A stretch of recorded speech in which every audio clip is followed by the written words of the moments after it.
लगता है कि जो राष्ट्र का सम्मान नहीं कर सकते, राष्ट्रीय ध्वज का सम्मान नहीं कर सकते, भारत के संविधान का सम्मान नहीं कर सकते, यहाँ की न्यायपालिका का सम्मान नहीं कर सकते, ऐसे लोगों को हिंदुस्तान में रहने का अधिकार नहीं है। रास्ता खुला हुआ पाकिस्तान जा सकते हैं। जो लोग नरेंद्र मोदी को रोकना चाहते हैं वो पाकिस्तान देख रहे हैं।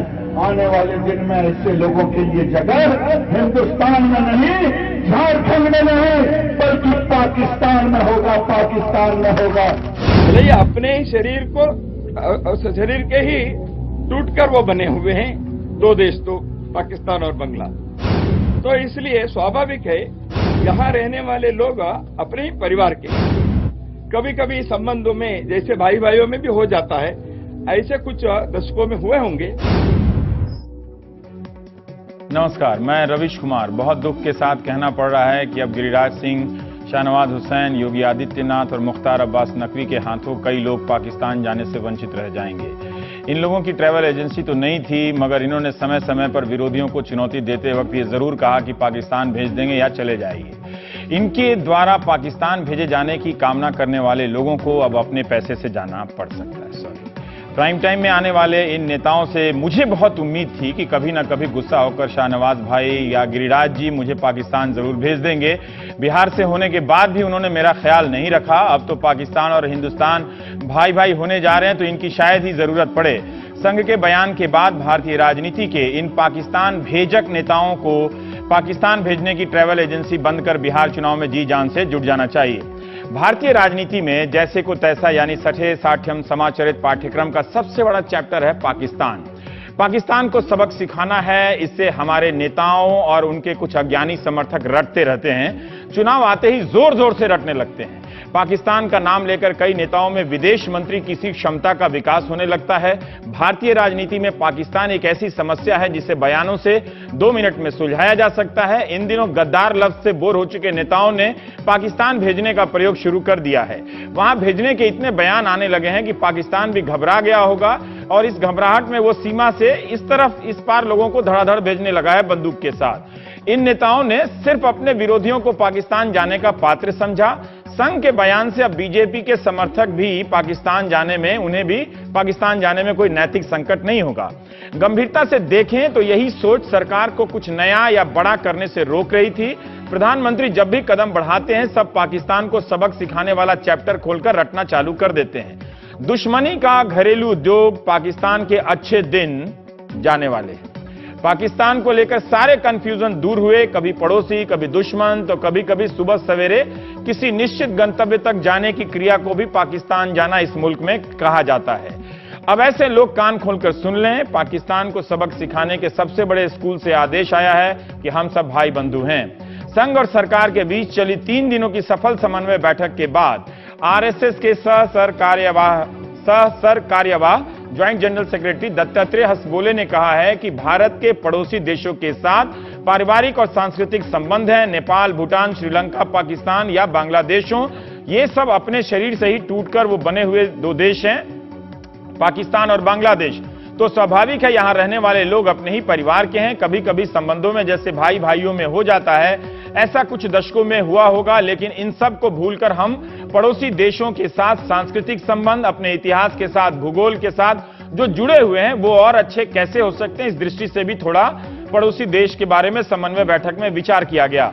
पत्रकार स्मिता मिश्रा ने इस बात को पकड़ा और पूछा भी कि पाकिस्तान की तरफ से पिछले कुछ समय से जो उकसाने का काम हो रहा है, तेजी से घटनाएं बढ़ी हैं, क्या आपको लगता है कि भारत के लिए मुमकिन है भाई भाई जैसे संबंध स्थापित कर पाना? तो दत्तात्रेय जी ने कहा कि भारत में कौरव पांडव भी भाई भाई थे। धर्म संस्थापना के लिए सब करना पड़ता है। मैं यहां अटक गया। धर्म संस्थापना के लिए सब करना पड़ता है, लेकिन धर्म संस्थापना के लिए ही तो कौरव पांडव के बीच युद्ध हुआ था।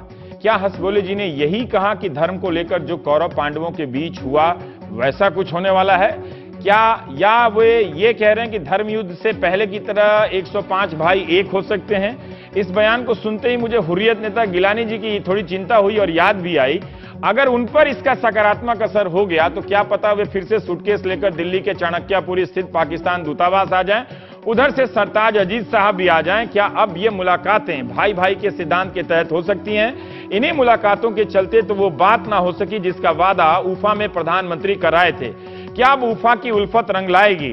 क्या कुछ नया और पहले से बड़ा होने वाला है जिसके लिए नया माहौल बनाया जा रहा है? आखिर आरएसएस को क्यों लग रहा है कि भाई भाई का झगड़ा था सिविल कोर्ट वाला, आतंकवाद को लेकर झगड़ा नहीं था टाडा कोर्ट वाला? क्या संघ अब आतंकवाद की शर्त से निकलकर संस्कृति और संबंधों के दूसरे रास्ते को मौका देना चाहता है? सबक सिखाने वाले चैप्टर का क्या होगा? क्या उसकी तिलांजलि दी गई है? वैसे संघ के भाई भाई वाले बयान से जो भी बातचीत के समर्थक हैं उन्हें खुश होना चाहिए कि उनके साथ संघ आ रहा है।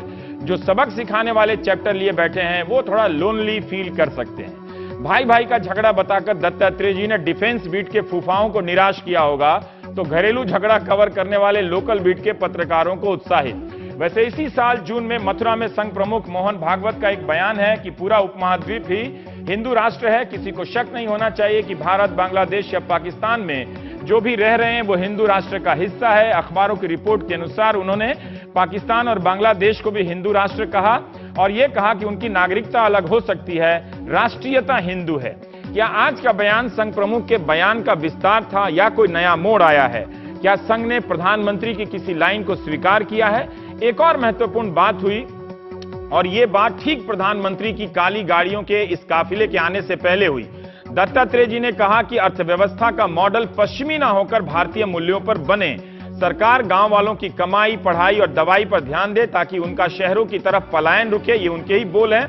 अगर ऐसा संघ ऐसा वाकई चाहता है तो उसे सरकार को शाबाशी देने से पहले बताना चाहिए था कि अर्थव्यवस्था का कौन सा फैसला पश्चिमी मॉडल को नकार कर भारतीय मूल्यों के आधार पर फिलहाल लिया गया है। स्मार्ट सिटी के दौर में क्या किसी के पास सचमुच ऐसा फॉर्मूला है या संघ के पास है? तो क्या सरकार वाकई उस पर चलकर पलायन रोक देगी या कहीं रोक पाई है? पलायन बढ़ाने के लिए ही तो स्मार्ट सिटी तैयार किया जा रहा है ताकि भारत और अधिक शहरी हो सके। क्या ये सब कहने सुनने के लिए अच्छी बातें हैं या मेक इन इंडिया को इस मॉडल में फिट कर बहला फुसला दिया जाएगा?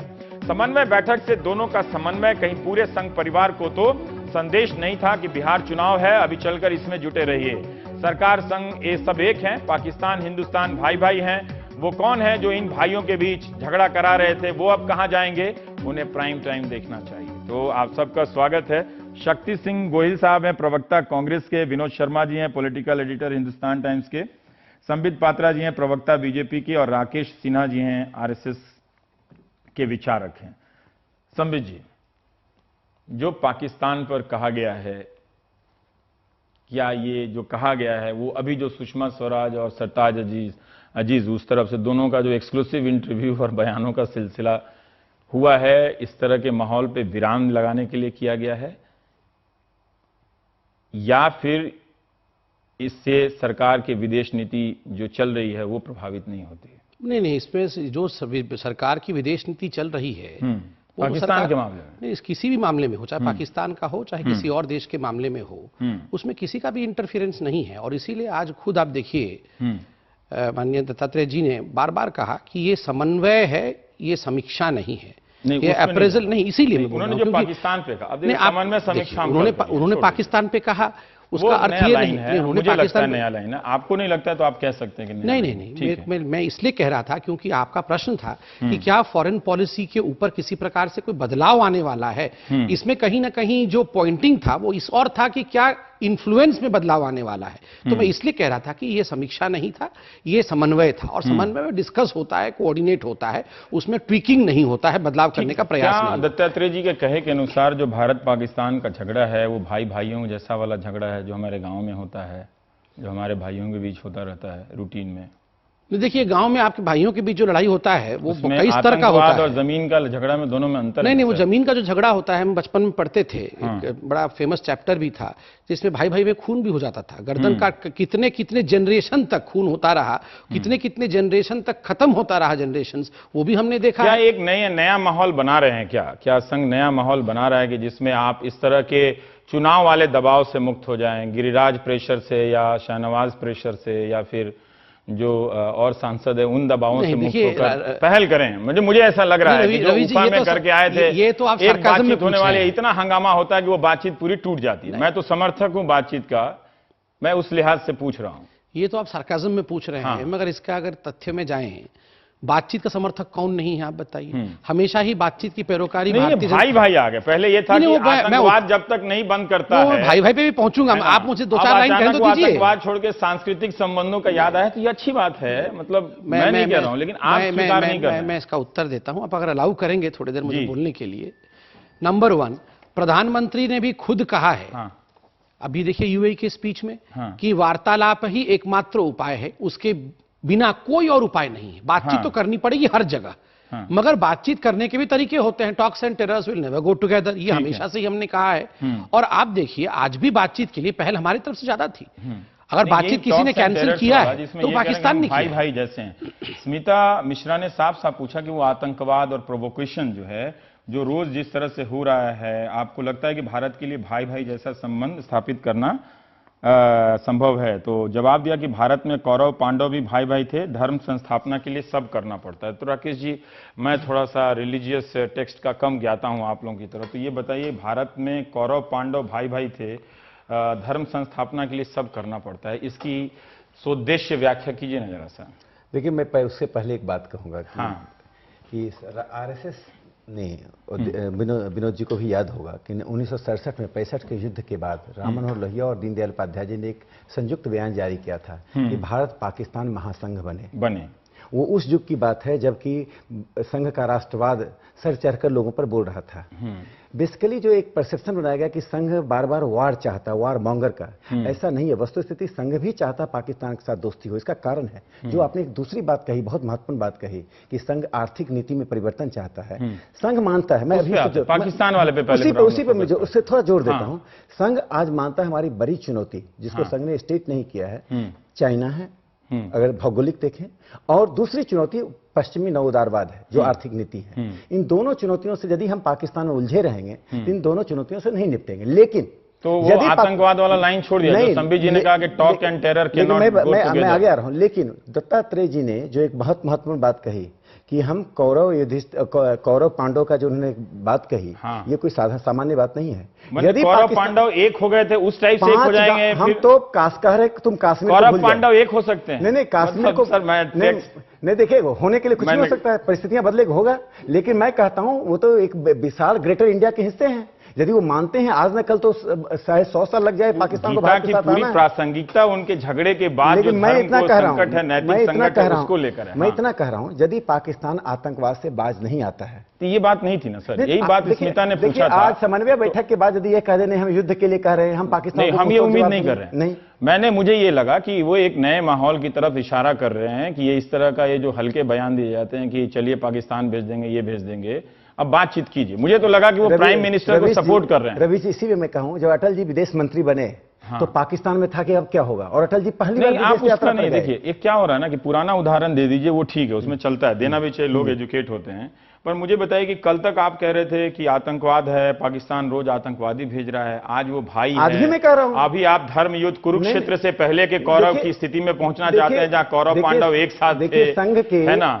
मैंने पीछे तो लौटते, मैंने इतना जो पीछे हो चुका उसमें भी आप रिवाइंड बटन दबाएंगे। दत्तात्रेय जी ने पूरा गीता पलट जाए। दत्तात्रेय जी ने जो बात कही, उन्होंने समन्वय बैठक में जो पाकिस्तान से संबंध सुधारने की बात चल रही है, उस प्रयास को क्यों नहीं मदद की जाए। लेकिन यही बात मैं कह रहा हूं कि जो व्यक्ति मतलब वो एक तरह से धारदार व्यक्ति हैं और बहुत स्पष्टता से अपनी बात रख रहे हैं, और उनकी इतने स्पष्ट बात को आप लोग जब जवाब दे रहे हैं तो ऐसा लग रहा है कि उन्होंने कुछ कंफ्यूजन पैदा कर दिया। लेकिन नहीं, कंफ्यूजन नहीं है, लेकिन जिस दिन पाकिस्तान अपनी सीमा का अतिक्रमण कर रहा है, भारत रोक रहा है। और मैं बता दे रहा हूं कि तो आजकल नहीं कर रहा है, ने कहा कि रोज हो रहा है, 2 4 पकड़ ही ले रहे हैं हम लोग उधर से। लेकिन इतना ही नहीं, बॉर्डर सिक्योरिटी फोर्स को कह दिया गया एक मारे तो अनगिनत को मारो। और जिस दिन ऐसी स्थिति होगी संघ युद्ध के लिए भी तैयार रहेगा।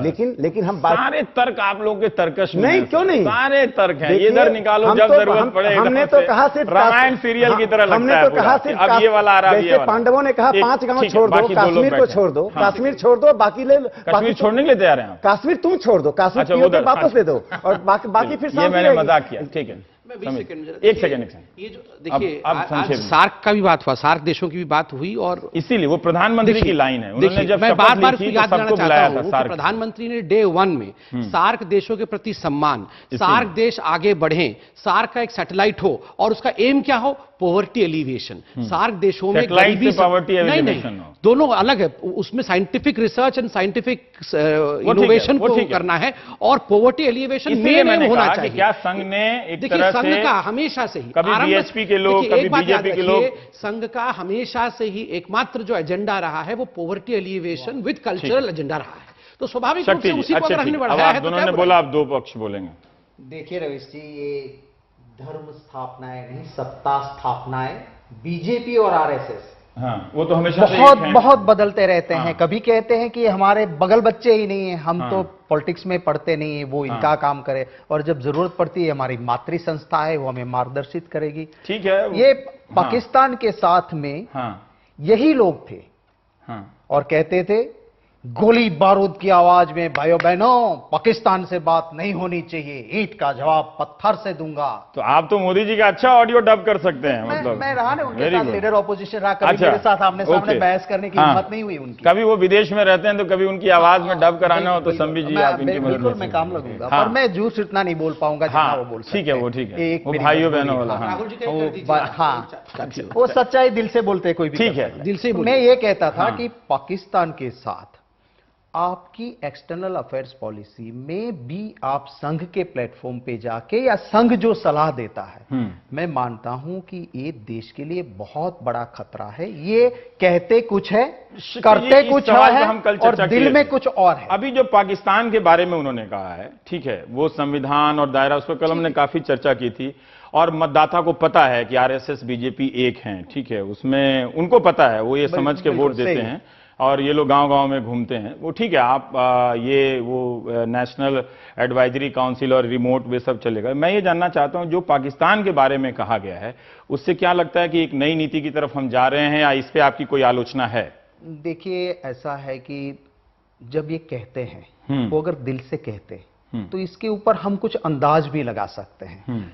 देखिए, कश्मीर के इश्यू पे जब चुनाव आया था, सबसे ज्यादा संघ और बीजेपी ने, खास करके प्रधानमंत्री जी ने कहा था, ये बाप बेटी कश्मीर को लूटते हैं, अब हम लूटने नहीं देंगे। अब उसी के साथ सरकार बनाते हो, माने आपकी बातों पे आज आप कहते हो कि ये हमारे भाई है। इसमें क्या गलत कहा है इन्होंने? आज एक तरह से कहा है, तो कहां से ये बदल गए अगर हैं? दिल से हैं, हाँ। तो जब मनमोहन सिंह जी यूपीए बात करते थे, तब हाँ। ये बात बुद्धि, का ख्याल क्यों नहीं आया? ये विजडम आरएसएस का वो सरमन ये से कहां दिल से- चला गया? सरमन से दिल से हुआ ये था, वो दिल जो से कुछ बात हो कर रहा था, जो तब नहीं माने, जब अपॉर्चुनिस्ट बन के आप कोई बात करते हो ठीक और है। फिर उसका दिल से आपके पास कुछ आपको नहीं। लगता है कि इसमें अवसरवादिता है, एक तरह से अपनी सुविधा के हिसाब से लाइन बदल रहे हैं? इतिहास आरएसएस का ऐसा रहा है। उतना बैकग्राउंड में जाते, अभी आज का रहते हैं, क्योंकि इसलिए इसके ऊपर विश्वास करना बहुत मुश्किल है। बहुत और मुश्किल। आज भी अगर मेरी पार्टी में मेरी विचारधारा से अलग कोई कहता है,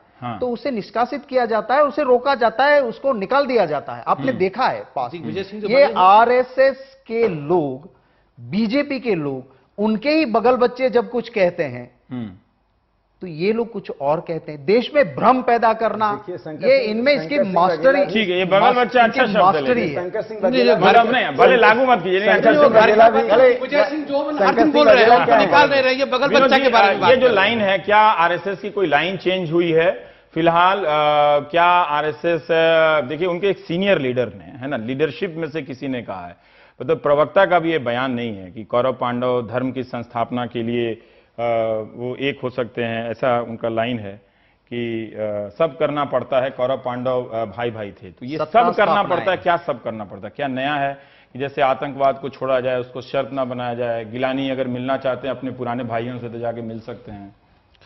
मैं तो थोड़ा सा कंफ्यूज हूँ। आप और confused मैं हैं। इस चक्कर में नहीं पड़ना चाहता कि कांग्रेस ने क्या किया और बीजेपी हाँ। क्या कर रही है। ठीक है, पर क्या आप लेकिन खुश हैं इस बात? लेकिन मैं खुश, Confused। मैं दत्तात्रेय हौसपोले से मिलना चाहूंगा आज के बाद, ठीक है, और मैं निवेदन भी करूंगा कि मैं उनसे मिल लूं, हाँ ताकि उनकी सोच की तह तक पहुंच सकूं। ठीक है, ये जो उन्होंने बयान दिया है हाँ कि वो कौरव और पांडव है, हाँ उसमें एक बेसिक कॉन्ट्रडिक्शन है।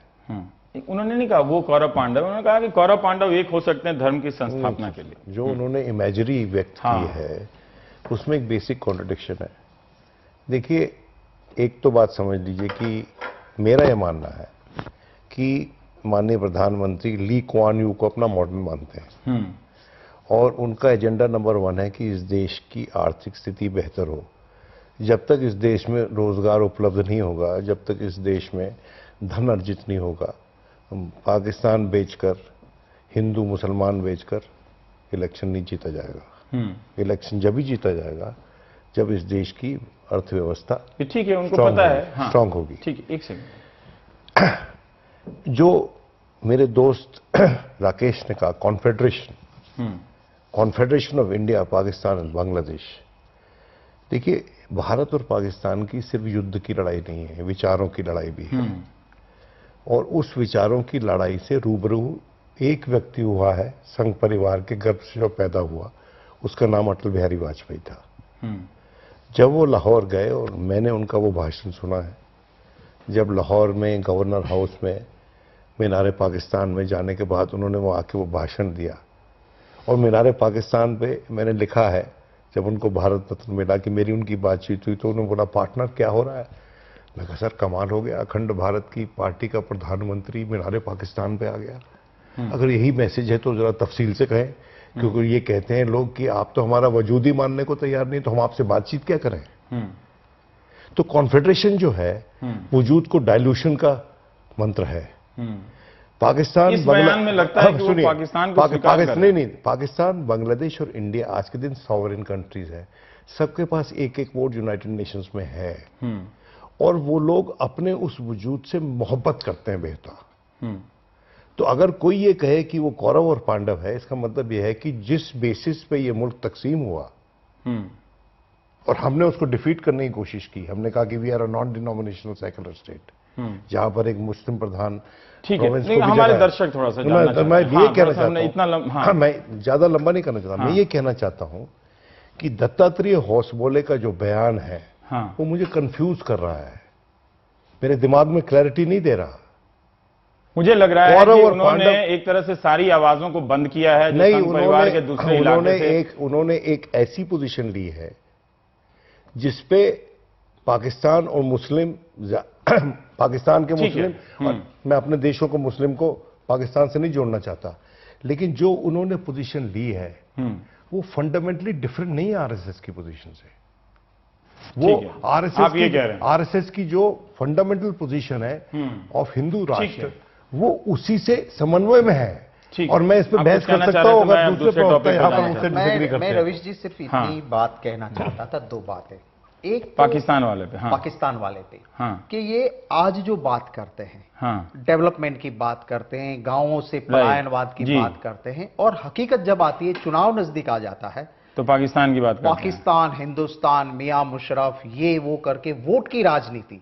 अच्छा है ना कि जब चुनाव नहीं है तो कम से कम वो काम ना करें जो चुनाव में करते हैं, तो बढ़िया है ना ये ना तो। करें, आपकी कोई क्लैरिटी वो ठीक है, वो चुनाव, इससे तो जनता को पता चलेगा कि जो आप चुनाव में करते हैं वो काम में नहीं करते। रवीश भाई, आज आरएसएस कहता है कि कमाई, दवाई और पढ़ाई, ये 3 गांवों में मिल जाए तो शहर की ओर नहीं आएंगे। 10 साल का आप इतिहास देख लो, सबसे ज्यादा पलायनवाद गांवों से होकर शहर में जाना मजबूर हुआ है। तो एक गुजरात में हुआ जब मोदी मुख्यमंत्री थे, सबसे ज्यादा, आप डेटा निकाल पूरे देश में भी, दोनों साथियों भी देख ले, गुजरात का जितना अर्बनाइजेशन हुआ कंपेयर टू दैट, अरे आप गुजरात मॉडल आप कहां निकल पाते हो, ये वही के हैं। और गुजरात का कलर नहीं बदलेगा रवीश भाई, उसकी मेंटालिटी नहीं बदलेगी। नहीं, ठीक है, आप इसी बात को ऐसे रख सकते थे। ठीक है, पलायन हुआ है, ये गुजरात में भी हुआ है, ठीक है, गुजरात में उनके आने से पहले से भी हो रहा है, कई सदियों से हो रहा है, लोग समंदर पार करके जा रहे हैं, इनसे आने से ज्यादा आजकल नहीं हो पा रहा है, तो वो रिजर्वेशन के लिए लड़ रहे हैं। पर संबित भाई, मैं जानना चाहता हूं कि ये जो कहा गया है कि पश्चिमी मॉडल नहीं हो अर्थव्यवस्था का,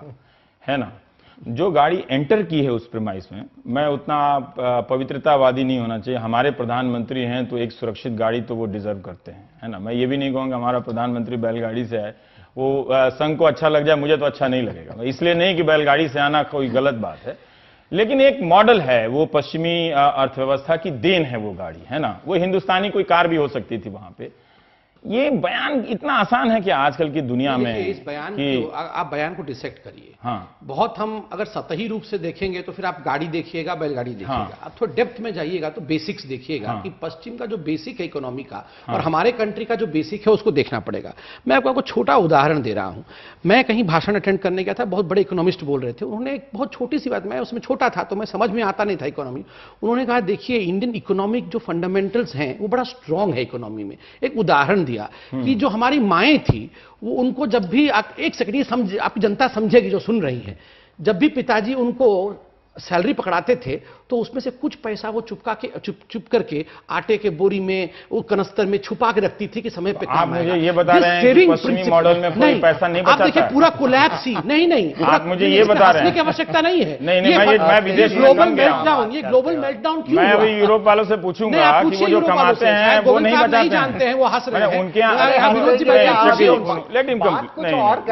मैं बता रहा हूँ, वो ठीक है, मैं बता रहा हूँ। नहीं, बात इस तरह से गुमराह करने का, कहानियां सुनाने का, इसमें ना समय चला, मैं घुमाऊंगा। आप इनकी बात की आलोचना बेशक कीजिए, लेकिन उनको अपनी बात पूरी कर लीजिए। वो मैं इनसे बोल रहा हूं। फंडामेंटल्स ऑफ इंडियन इकोनॉमी, उसके बारे में वो बोल रहे थे कि हमें कभी भी जो संचय करने का, सेव करने का और वहां क्रेडिट लेके खर्च करने का, वहां लोन लेके खर्च करने का जो बेसिक प्रिंसिपल है, ये जो स्वदेशी मॉडल है। आपके देश में नहीं है, लोन लेके खर्चा नहीं कर रहे हैं, वो कौन कर रहे हैं? हो रहा है ना, कौन कर रहा है? तो उसको बंद करवाइए ना। आप तो फिर आप इंटरेस्ट कट करने की राजनीति क्यों करते हैं? एक बात समझ लीजिए, ताकि लोग ज्यादा लोन लें। आप फंस रहे हैं सर। नहीं, बिल्कुल नहीं फंसूंगा। आपने सवाल पूछा, जवाब दूंगा। देखिए एक फंक्शनल मोड होता है, सरकार जब बदलती है, नई सरकार आती है, एक फंक्शनल मोड ऑफ इकोनॉमी होता है।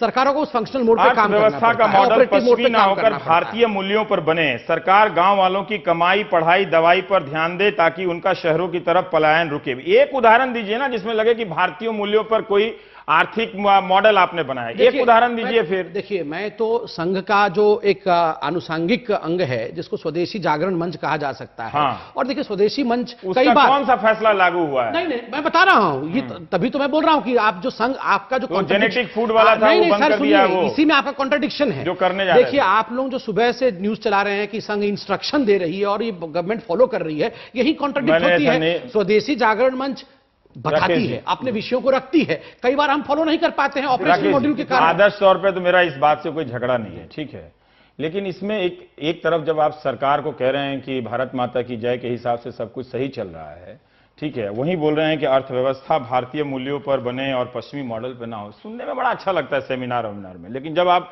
एक सीनियर आदमी पॉलिटिकल है तो मुझे बताएंगे भी ना कि कौन सा ऐसा फैसला लिया। क्या स्मार्ट सिटी से गांव में पलायन रुकने वाला है?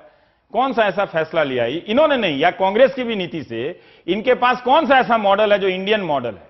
आज की इकोनॉमी में किस नेता के पास इंडियन मॉडल है? मैं सीधा पूछता हूं। और किसके पास है जिसमें आपको यह आदर्श दिख गया, जिसमें आरएसएस ने आज सर्टिफिकेट दिया है? मैं कहता हूं नहीं है उनके पास इंडियन मॉडल।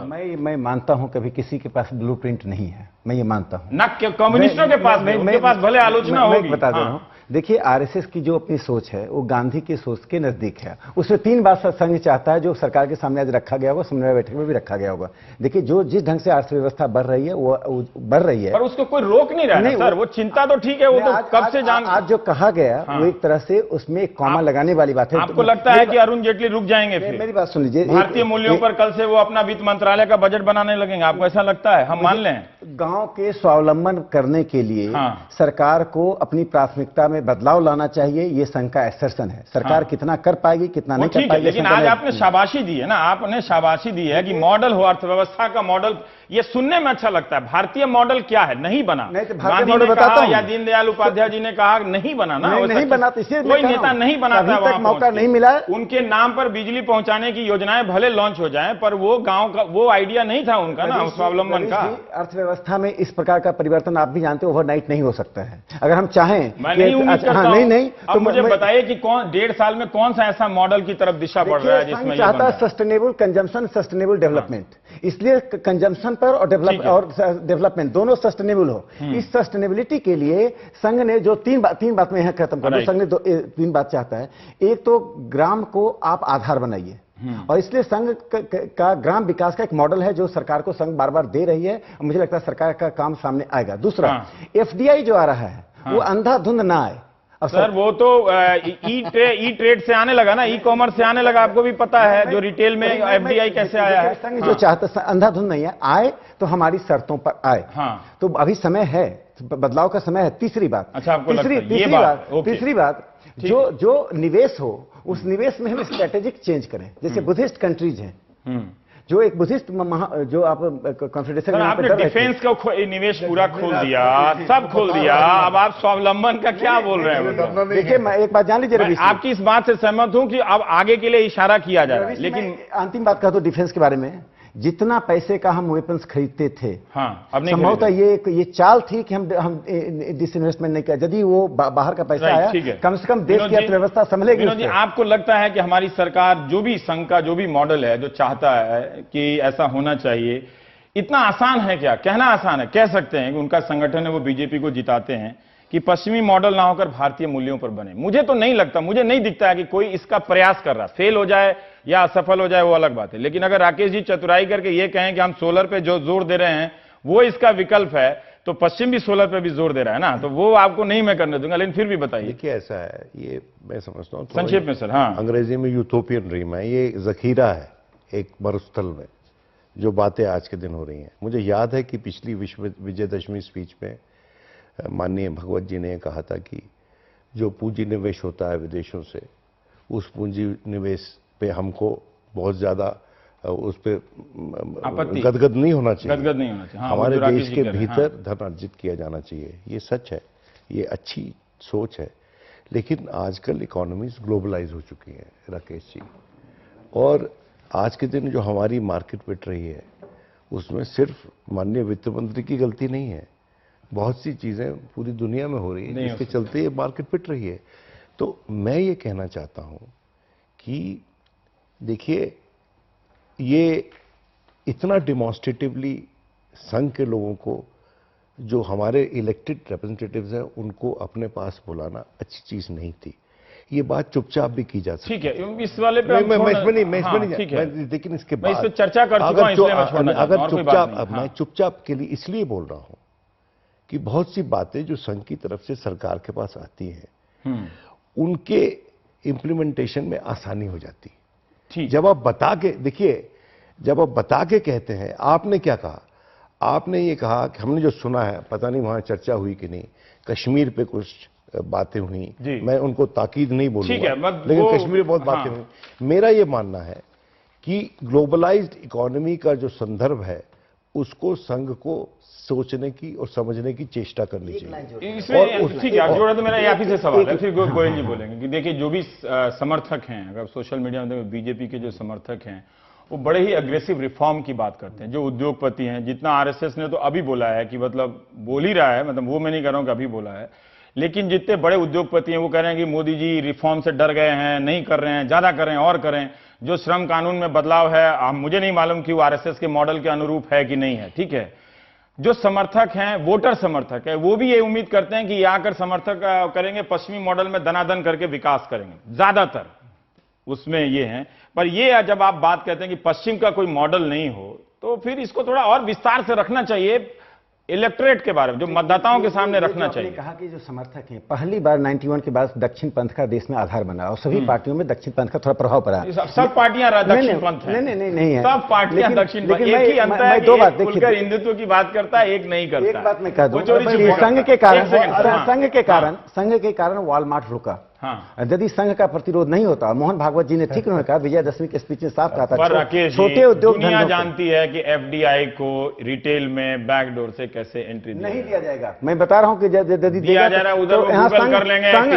यदि जरूरत पड़ेगी तो संघ, जरूरत पड़ेगी तो संघ और सरकार के बीच टकराव भी होगा, जरूरत पड़ेगी तो टकराव होगा। मेरे दोस्त से मेरी बात सुनो, वर्ल्ड कप फुटबॉल में अपने रूल्स बना के अपनी टीम को नहीं खिला सकते आप, ये समझने की कोशिश कीजिए। अच्छा, वर्ल्ड कप फुटबॉल, ये वर्ल्ड कप फुटबॉल है आज की इकोनॉमी, इसमें उसी तरफ से खेलना पड़ेगा। आरएसएस ने कहा कि इसकी आलोचना हो रही है, लेकिन उस पश्चिम मॉडल की आलोचना पश्चिम भी कर रहा है कि ये जो मॉडल चल रहा है, तो ठीक है, लेकिन ये भी बात सत्य है कि किसी के पास दूसरा मॉडल क्या हो नहीं, किसी के पास कर रहे हैं सस्टेनेबल डेवलपमेंट, सस्टेनेबल कोशिश नहीं कर रहे हैं। आपके पास जितने भी राज्य हैं 15 साल से और 20 साल से, वहां पर आपने कहीं भी नहीं करके दिखाया। रवीश जी, राज्यों में राज्यों में स्वदेशी अर्थव्यवस्था को लागू किया गया है। डेस्क बना दी गई है, एक्सटर्नल अफेयर्स मिनिस्ट्री में डेस्क है जहाँ राज्य जो है जाके खुद निवेश ला सकते हैं। इनको इतना चुप करा दिया कि चुप ही हो गया। आप कह लीजिए। सर वो चुप नहीं है। हाँ। देखिए मैं इसी से जुड़ा हुआ कॉन्ट्राडिक्शन, अंतर नहीं, कोई कॉन्ट्राडिक्शन। सुंदरता देखिए, संघ और बीजेपी को कहीं ना कहीं आप लोग अलग भी दिखा रहे हैं और इतने साथ में क्यों है उस पर डिबेट भी कर रहे हैं।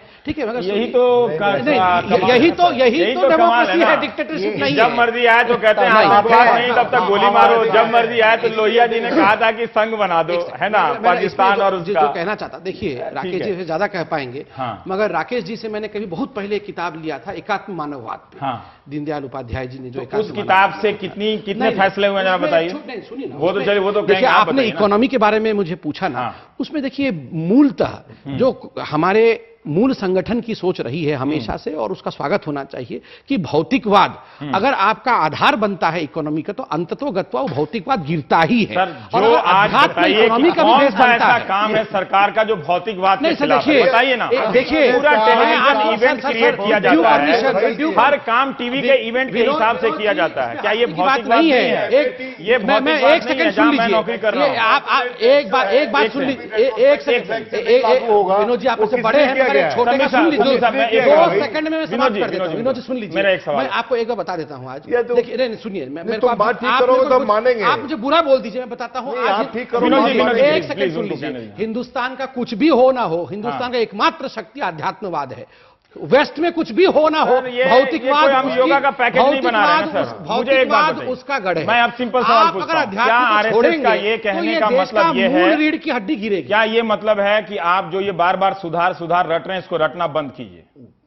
देखिए इसमें कोई दो मत नहीं है कि it's a global economy today. प्रधानमंत्री विदेश जा रहे हैं ना, वही बात तो विनोद कह रहे हैं। प्रधानमंत्री की विदेश यात्राएं रोके उनको विदेश जाने। सुनिए ना, मैंने ये आरएसएस ने नहीं कहा। सर मैंने शुरू में इतना भी रिड्यूस ना करें कि मीनिंगलेस हो जाए। फंक्शनल और ऑपरेशनल वर्ड कहे और ग्लोबल इकोनॉमी है, इससे हम दूर छुप के बैठ नहीं सकते हैं। मगर उसमें भी आज इकोनॉमी अगर पूरे वर्ल्ड में गिर रही है और हमारा स्ट्रांग है, और रघुराम राजन जी अपने प्रेस कॉन्फ्रेंस में कहते हैं कि the fundamentals of Indian economy is maintain, don't worry, तो वो इसलिए तो आपको लगता है कि भारतीय मूल्यों के कारण फंडामेंटल्स नहीं, कुछ तो हिंदुस्तानी मूल्य में ऐसा है जो हमारा इकोनॉमी। बात ये है ना, दिक्कत चलिए ठीक है रविश जी, क्या आरएसएस ये कह रहा है कि थोड़ा ये रिफॉर्म वाला बंद कीजिए, जो उद्योगपति लोग कहते हैं?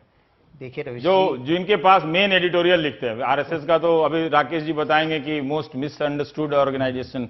देखिए भ्रम पैदा करने में हाँ, इनकी बराबरी देश में कोई नहीं करता। मान लीजिए, लेकिन क्या भ्रम पैदा किया ये तो बताइए। मैं आपको बताता हूं भ्रम। मान लिए बात। बात ये करते हैं कि हमें यहाँ पे राष्ट्रवाद की और हमारी देश की और पश्चिमी संस्कृति की और वहां के उस तरफ मॉडल की तरफ नहीं जाना चाहिए, वेस्टर्न मॉडल। और हकीकत क्या है, आप मोदी सरकार के इतने सालों का एक काम ऐसा दिखाइए जो हमारे देश के गांव के लिए इंडियन मॉडल के आधार। ऑन द कॉन्ट्ररी, जो गांव के लिए या इंडियन मॉडल था भी, उसको तोड़ के वेस्टर्न मॉडल की ओर जाने वाले मैं आपको गिना सकता हूं सोशल सेक्टर में कितने पैसे। आपका क्या मत है? आप आरएसएस की इस बात से सहमत हैं कि इंडियन मॉडल पे होना चाहिए जो ग्लोबल मॉडल चल रहा है? क्योंकि आप लोग का तो कुछ पता भी नहीं चलता, इनका तो पता भी चलता है सही है गलत। हमारी बहुत क्लियर थियरी थी और हमने मनरेगा से लेके जो काम किए, चाहे वो किसानों के हित की बात हो, चाहे सब्सिडाइज सेक्टर की हो या एफडीआई की हो, हमारी क्लैरिटी थी। जो कहते थे वो करते थे। ये कहते कुछ है, करते कुछ है, और दिल में मंशा कुछ और होती है, हिडन एजेंडा कुछ और होता है आरएसएस बीजेपी का। पब्लिक में प्लेटफॉर्म पे कहने का कुछ और होता है, और इसीलिए इसके ऊपर रिएक्ट करना। शक्ति सिंह जी, मैं एक बार छोटे भाई के नाते कहूंगा, इतना भ्रम है तो विपासना करना चाहिए। हाँ बिल्कुल आपको करना चाहिए, पर विपासना में भी आपका दिमाग उधर चलता है। आपको विपासना भी काम नहीं लगेगी, क्योंकि विपासना भी ठीक है, राहुल जी ने कर लिया है। विपासना भी आप ठीक से नहीं करते, इसलिए आपको तो वो भी काम नहीं आएगा। वो आप योगा डे वाली तो बात नहीं कर रहे हैं ना, कई लोगों ने कहा कि योगा का पोस्चर सही नहीं था। पर संबित भाई, मेरा एक सवाल, बिल्कुल इसका कोई पोस्चर ठीक नहीं होता है। एक सवाल है, ठीक है कि अध्यात्मवाद है, ये सब ललित निबंध वाली बातें हैं, ये अच्छी बातें हैं, ठीक है, उसमें मैं नहीं कह रहा हूं, उसमें मेरा कोई ऐतराज नहीं है। आप पूछेंगे अगर आध्यात्म में विश्वास करते हैं, अच्छी चीज है, करना चाहिए जिसको जिसमें शांति मिले। लेकिन जैसे ही आप कहते हैं कि पश्चिम का मॉडल ना हो, एक फरमान जैसा लगता है। नहीं। आपको पता है क्या? उनको ये पता नहीं है कि हम ग्लोबल वर्ल्ड में रह रहे हैं, विश्व कप में अपना फुटबॉल का गेम नहीं बता सकते? देखिए भाई कोई कुछ तो बताएंगे ना। गुजरात मॉडल तो इंडियन मॉडल नहीं है ना। जो भी गुजरात, हम मान लेते हैं कि वो सफल मॉडल है, लेकिन क्या गुजरात मॉडल हमें या आपको ये बताया गया है कि वो इंडियन मॉडल है कोई? देखिए इसमें मैंने या तो वो वही मॉडल है कि बाहर से निवेश ले आइए, जो करना है कीजिए, उसको निर्बाध गति से करने दीजिए उद्योगपतियों को, बेचिए प्रॉपर्टी, पब्लिक प्रॉपर्टी। ठीक कह रहे हैं कि ग्लोबल वर्ल्ड है, ग्लोबल वर्ल्ड में हमें अपने तरीके से, फंक्शनल तरीके से, जो ऑपरेशन तरीके से चल रहा है वो चलेगा। मगर देखिए आपने जो एक सही बात कही कि क्या इंडिया के किसी भी साइंटिस्ट ने, इकोनॉमिक साइंटिस्ट ने कोई इंडियन मॉडल तैयार किया? दुनिया में किसी के पास नहीं है, लेकिन इस मॉडल की आलोचना हो रही है, ये मैंने दर्शकों को बताया है। बता रहा हूं, देखिए हो सकता है कि इसने तैयार नहीं किया है, मगर इसका अर्थ नहीं है कि भविष्य में भी तैयार नहीं होगा। सतत प्रयत्न, यही तो डिस्कशन होता है ना। छत्तीसगढ़, मध्य प्रदेश, गुजरात, दिल्ली, कहां पे इंडियन मॉडल से इकोनॉमी बन रहा है सर? मैं ये जानना चाहता हूं। मैंने आपको, और जब नहीं बन रहा तो आरएसएस ने शाबाशी किस बात की दी? मैंने आपको इसी संघ के अंदर स्वदेशी का उदाहरण भी दिया, और मैंने कहा कि swadeshi is not a model ना sir. No, it is a developing model, why not a model? वो अपना मॉडल हमेशा दिखाते रही है, वो फॉलो हो पाता है, कितना नहीं हो पाता है, ये विवेचना और विमर्श का विषय हो सकता है। 40 सेकंड है। मैं बहुत विनम्र निवेदन करना चाहता हूं कि देखिए, जब तक आपके पास वो बेसिक शक्ति नहीं है, दावे करना बंद कर दें। चाइना ने कहा कि 1 country 2 models, हांगकांग और अपने लिए। हांगकांग को वापस चाहिए था। हांगकांग एक आबोहवा में बनपा था, बड़ा हुआ था। हमारे पास वो अभी आज के दिन शक्ति नहीं है, और हमको कि हम वो अपने दम पे वर्ल्ड ऑर्डर को चेंज करें। लेकिन हमको आहिस्ता आहिस्ता काम करना चाहिए, ताल कम ठोकनी चाहिए। 1 इंच ताल में ज्यादा बना, 1 इंच गेन करते हो और 1 मील दिखाते हो, ये बंद कर दो भाई, ये नहीं चलेगा। शक्ति जी, मैं पूछ रहा था कि चलिए ये कुछ कहते हैं तो भाई इनका पकड़ा जाता है, इनकी मीमांसा होती है। आप भी तो विपक्ष में 1.5 साल से हैं, कुछ तो मॉडल रखिए ना इसकी आलोचना में, कोई तो मॉडल रखिए जिससे लोगों को पता चले कि क्या है उनका अगर इंडियन मॉडल नहीं है। मुझे तो यही समझ में आता है कि आपका मॉडल हो चाहे इनका मॉडल हो, सरकार किसी की हो, प्राइम मिनिस्टर कोई को, मॉडल वा एक ही है सर। रवीश जी, मॉडल हमने दे के दिया था। हाँ, ये बात सही है कि हम वो पब्लिसिटी में कहीं फेल रहे कि जिससे जो जहां पे झूठ की राजनीति चली। मैं आपको ये बताता हूं कि क्या मनरेगा से आप किसी भी गांव में आप किसानों के हित की 10 साल की बात कर लीजिए, तो क्या पोजीशन रही उधर, और ये 14 महीने में किसान की मनरेगा पे आप। ठीक है शक्ति भाई, बहुत बहुत शुक्रिया आपका भी। मनरेगा पे भी उतनी जद्दोजहद हुई थी कांग्रेस और सरकार के बीच में, पर कौरव पांडे वाले में अभी भी लटका हुआ। मैं जाके आज फिर से गीता पढ़ूंगा। छोटे से ब्रेक के बाद चलेंगे तो एक शिक्षक से मुलाकात करेंगे, और महाराष्ट्र में एक फरमान आया है जिससे मुझे उम्मीद है कि प्राइम टाइम बंद हो सकता है। सो आई एम वेरी हैप्पी। छोटे से ब्रेक के बाद।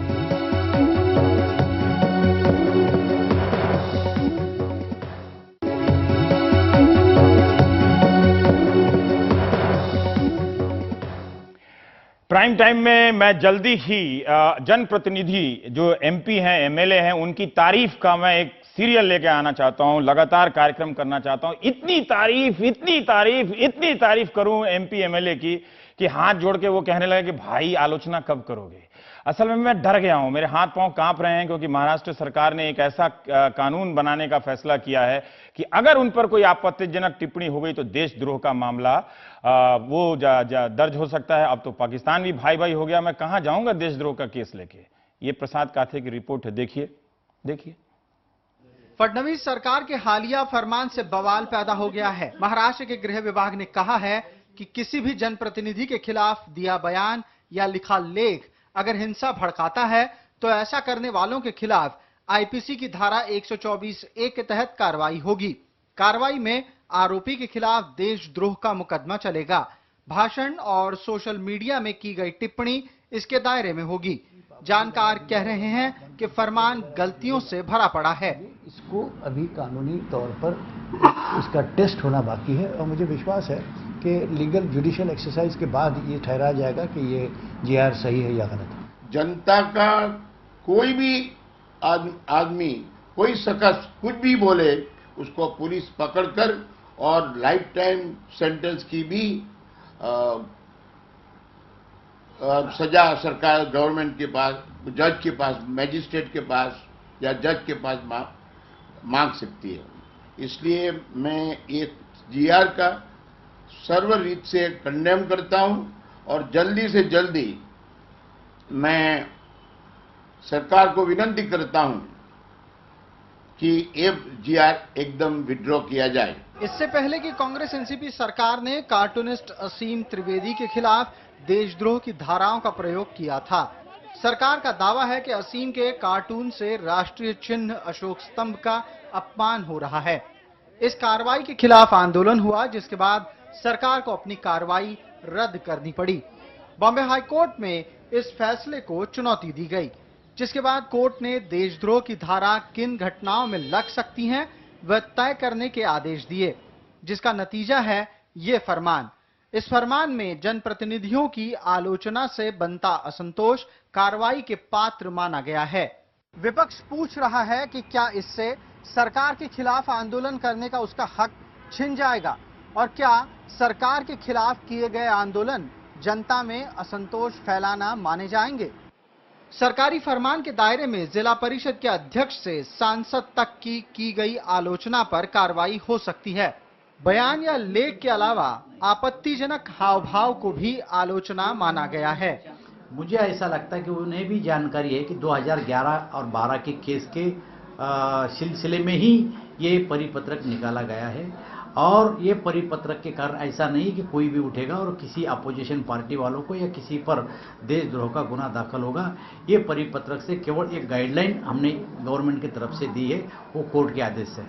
मैं ये मानता हूं कि सरकार ने ये परिपत्रक निकालने से पहले हाई कोर्ट के जो भी कुछ निर्देश है वो निर्देश सदन में इसका कायदा बनाते समय सामने लाने चाहिए थे और ये परिपत्रक निकालने के बजाय अगर सदन में आने वाले अधिवेशन में वो इस परिपत्रक के बारे में चर्चा उपस्थित करते और सभी सदस्य सदन में, चाहे फिर वो सत्ताधारी हो चाहे वो विपक्ष के हो, इसके बारे में चर्चा करके अगर शासन कोई परिपत्रक निकालता तो हम समझते वो उचित होता। एनसीपी ने राज्य सरकार से इस फरमान को वापस लेने की मांग की है। इतने बवाल के बाद सरकार इस मामले में बीच बचाव करने आगे आई है। राज्य के गृह सचिव केपी बख्शी ने बताया है कि सरकार किसी के बयानबाजी, लेखन या फिर बहस पर रोक लगाने नहीं जा रही।